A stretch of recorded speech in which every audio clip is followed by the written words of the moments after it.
Students, ये rectilinear motion का problem है। अभी देखो यहाँ पे आपको गिवन क्या है, a vehicle start from rest and it's acceleration is given by, ये आपको गिवन एक्सेलरेशन, ओके। और इसमें आपको क्या फाइंड आउट करना है, हाईएस्ट स्पीड फाइंड आउट करना है, ओके। सो एक्सेलरेशन को हम क्या लिखेंगे, ए, और ये क्या लिखा है, K into 1 minus T by capital T, okay. So acceleration को हम क्या लिख सकते हैं, D V by D T, okay. Acceleration को हम क्या लिख सकते हैं, D V by D T, और ये हमको ऑलरेडी गिवन है। नाउ अभी हम क्या करेंगे, इसमें वेरिएबल सेपरेशन, वी वाले को एक साइड रखेंगे, रिमेनिंग को राइट हैंड साइड में। Now as you know that कि डी एक्स का इंटीग्रेशन क्या होता है, सिर्फ एक्स होता है, तो सिमिलरली डी वी का इंटीग्रेशन क्या हो जाएगा, वी, और ये क्या हो जाएगा, के।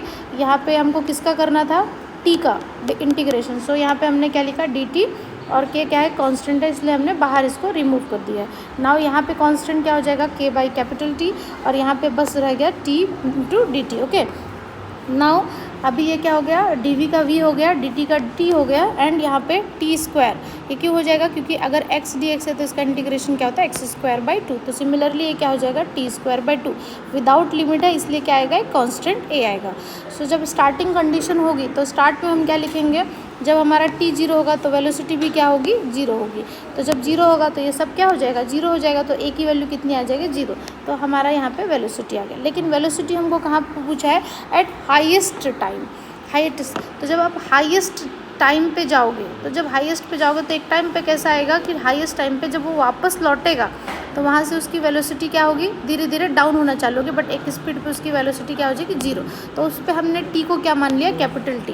तो अब हमने क्या किया है, ये जो टी है इसको क्या किया हमने, कैपिटल टी से हमने रिप्लेस कर दिया है। देखो कैपिटल टी से रिप्लेस करके इसको सिंप्लीफाई किया, तो ये क्या बन गया, इसमें का एक टी कैंसिल हो गया, तो यहाँ पे क्या बच गया, के T minus k T by two, तो ये क्या हो गया, के T by two. Now velocity कितना आ गया, तो ये क्या हो गया, ये आपका कहाँ पे हो गया, हाईएस्ट स्पीड पे, ओके।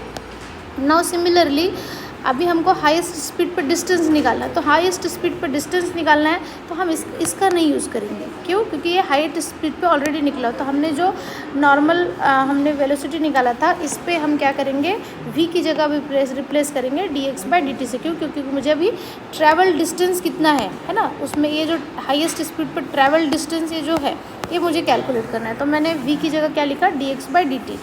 सो नाउ फिर से वेरिएबल सेपरेशन, सो ये हो गया डी एक्स, और यहाँ पे क्या हो गया, के T minus k T square by to T, okay. Now again D X का क्या हो जाएगा, एक्स, और ये क्या हो जाएगा, टी स्क्वायर बाई टू, और यहाँ पे टू पावर लगाओ इसलिए कितना हो जाएगा, 3/3, और ये सभी क्या होगा तुम्हारा कांस्टेंट, बट विदाउट लिमिट था इसलिए यहाँ पे भी एक कांस्टेंट क्या आएगा, B. Now again initial condition, when T is equal to zero, that time your X is equal to zero. Again if you put T is equal to zero, then you will have B is equal to zero, क्योंकि जब time T zero था तो x का भी value zero है। तो now ultimate you have x is equal to d t square by two minus k t cube by t. तो now at highest speed पे मैंने अगेन टी को क्या मान लिया, कैपिटल टी, तो स्मॉल टी को हम रिप्लेस करेंगे कैपिटल टी से। इसको सिंप्लीफाई करो, आपका आंसर कितना आता है, के टी स्क्वायर बाई 3। तो this is your distance eight highest speed, that's all.